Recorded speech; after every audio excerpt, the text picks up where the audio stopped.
اما بعد فاعوذ باللہ من الشیطان الرجیم بسم اللہ الرحمن الرحیم۔ محترم مکرم حافظ قاری محمد فرحان جان ممتاز الرحمانی مدث اللہ، معزز سادہ کرام اور قابل قدر بزرگوں اور عزیز دوستو، السلام علیکم ورحمۃ اللہ وبرکاتہ۔ اللہ رب العزت اس پرفتن دور میں ہمیں اولیاء کرام کا احترام، ان کی عظمت اور ان کی محبت ہمارے دلوں میں عطا فرمائے۔ اب سوال یہ ہے کہ اولیاء اعظم کون لوگ ہیں؟ تو یہ تو آپ جانتے ہی ہیں کہ حضور اکرم صلی اللہ علیہ وسلم پر ختم نبوت کے بعد ولایت کا سلسلہ جاری ہے اور تا قیامت جاری رہے گا۔ ارشاد باری تعالیٰ ہے 22 پارے میں سورۃ الفاتر کی آیت مبارکہ ہے، ان الذین یتلون کتاب اللہ واقاموا الصلاۃ وانفقوا مما رزقناہم سرا وعلانیۃ یرجون تجارۃ لن تبور۔ بے شک قرآن پاک کی تلاوت کرنے والے اور نماز پڑھنے والے اور اللہ کی راہ میں پوشیدہ اور ظاہری طور پر خرچ کرنے والے ایسی تجارت کے امیدوار ہیں جو ہرگز تباہ نہیں ہوگی۔ حضرت ابو ہریرہ رضی اللہ تعالیٰ عنہ سے مروی ہے کہ میں نے حضور اکرم صلی اللہ علیہ وسلم سے سنا کہ جو شخص اللہ تعالیٰ سے ملنا چاہتا ہے وہ ملت کی خدمت کرے۔ کسی نے عرض کیا یا رسول اللہ صلی اللہ علیہ وسلم، کیا اللہ تعالیٰ کے اہل بھی ہیں؟ فرمایا ہاں۔ عرض کیا وہ کون لوگ ہیں؟ ارشاد فرمایا قرآن مجید کے پڑھنے والے، جو ان کا احترام کرے گا اور ان کی عزت کرے گا، اللہ تعالیٰ اس کی عزت کرے گا اور اسے جنت میں داخل کرے گا، اور جو ان کی اہانت کرے گا اللہ تعالیٰ اس کی اہانت کرے گا اور اسے جہنم میں داخل کرے گا۔ اے ابو ہریرہ، قاری قرآن بہت معزز اور محترم ہے۔ قرآن کریم کی تلاوت کا بہت بڑا درجہ ہے، اس کے ہر ورد پڑھنے پر 10 نیکیاں لکھی جاتی ہیں۔ حضور اکرم صلی اللہ علیہ وسلم نے مثال دے کر سمجھایا ہے کہ اگر کسی نے الف لام میم پڑھا تو یہ ایک حرف نہیں بلکہ 3 حروف ہیں، اسے 3 نیکیوں کا ثواب ملے گا۔ الف لام میم کی مثال دے کر آپ صلی اللہ علیہ وسلم نے ارشاد فرمایا جب بے سمجھے پڑھنے پر اتنا ثواب ملے گا، کیونکہ تمام علماء کا اتفاق ہے حروف مقطعات جیسے الف لام میم، حامیم، حامیم، عین، سین، قاف وغیرہ کے معانی کا صحیح علم اللہ تعالیٰ اور اس کے رسول اکرم صلی اللہ علیہ وسلم ہی کو ہے۔ جب بے سمجھے پڑھنے پر اس قدر ثواب ملے گا تو حاصل کرتا ہے۔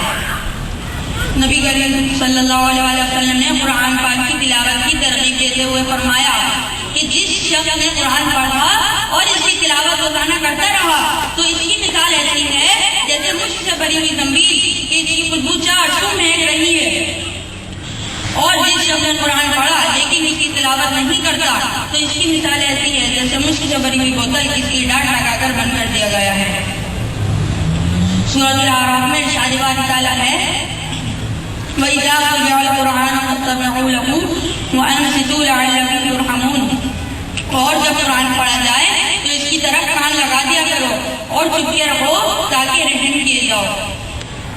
اسی طرح سورۃ الانفال میں باری تعالیٰ کا ارشاد ہے إِنَّمَا الْمُؤْمِنُونَ الَّذِينَ إِذَا ذُكِرَ اللَّهُ وَجِلَتْ قُلُوبُهُمْ وَإِذَا تُلِيَتْ عَلَيْهِمْ آيَاتُهُ زَادَتْهُمْ إِيمَانًا وَعَلَىٰ رَبِّهِمْ يَتَوَكَّلُونَ۔ بس ایمان والے تو ایسے ہی ہوتے ہیں کہ جب ان کے سامنے اللہ تعالیٰ کا ذکر آتا ہے تو ان کے قلوب ڈر جاتے ہیں، اور جب انہیں اللہ تعالیٰ کی آیتیں پڑھ کر سنائی جاتی ہیں تو وہ ان کے ایمان کو اور مضبوط کر دیتی ہیں اور وہ لوگ اپنے رب پر توکل کرتے ہیں۔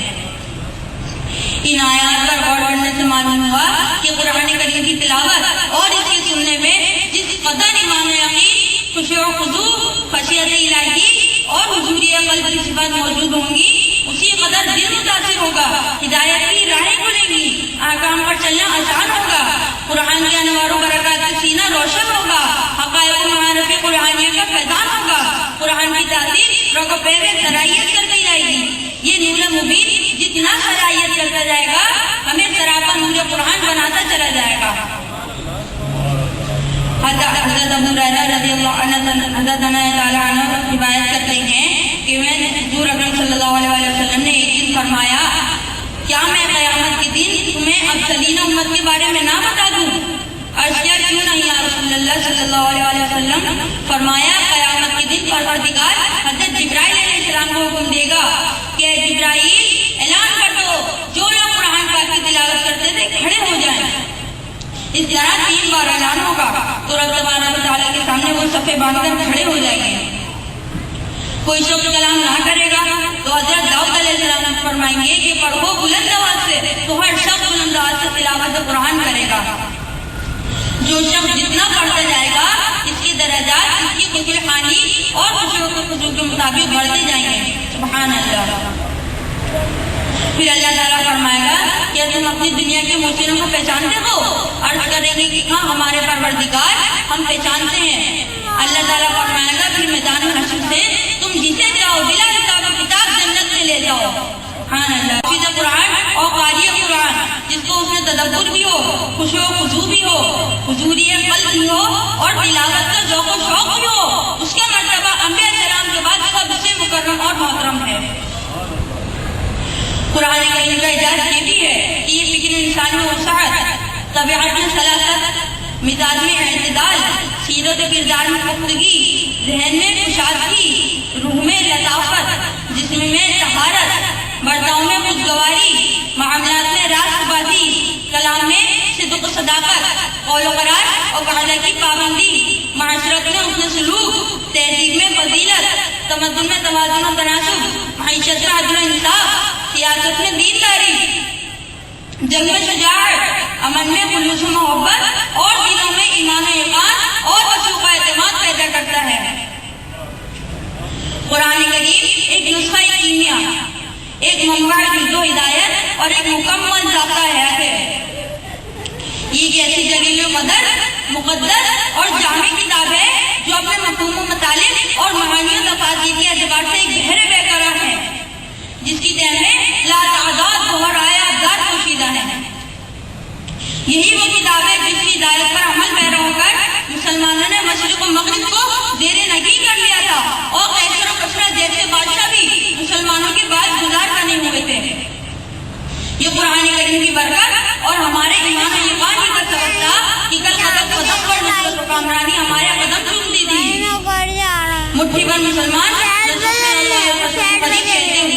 جدھر نکل جاتے ہزاروں لاکھوں پر باری پڑ جاتے، مگر آج ہم نے قرآن کے اصول، احکام و اعمال اور رشد و ہدایت کو زینت کی نشیہ بنا رکھا ہے۔ پہلے ہم قرآن کے احکام پر عمل پیرا تھے، اس کی آیت مبارکہ کی پابندی کرتے تھے، مگر اب ہم میں سے بیشتر اول سے اس کے الفاظ معنی مفہوم و مطالب کی نابلد ہیں، اور اگر سمجھتے بھی ہیں تو اپنے خیالات و نظریات کی سازوں میں ڈالنے کی کوشش کرتے ہیں۔ یہ حقیقت ہے کہ اگر مسلمان قرآن سے روگردانی نہ کرتے اور اس کے احکام پر عمل پیرا رہتے تو آج ساری ملت اسلامیہ ایک مرکزی فکر و عقیدہ کی حامل ہوتی۔ آج ہمارے مصائب و علام کا سبب یہی ہے کہ ہمیں اللہ تعالیٰ اور اس کے رسول اکرم صلی اللہ علیہ وسلم کے احکامات و پیغامات کا کچھ بھی پاس اور لحاظ نہیں۔ وقال علامہ اقبال، بائیں ناکامی متاع کارواں جاتا رہا، بائیں ناکامی متاع کارواں جاتا رہا، کارواں کے دل سے احساس دنیا جاتا رہا۔ دنیا کی جس قوم نے جس شعبہ حیات میں قرآن کے جس اصول پر عمل کیا وہ اس شعبہ زندگی میں کامیابی لے وہ تو سنگ تو اگر سمجھے تو تیرے پاس اسامہ بھی ہے۔ بزرگوں اور دوستوں، آج کی محفل بھی مطلب کلام پاک کے حوالے سے منعقد کی گئی ہے۔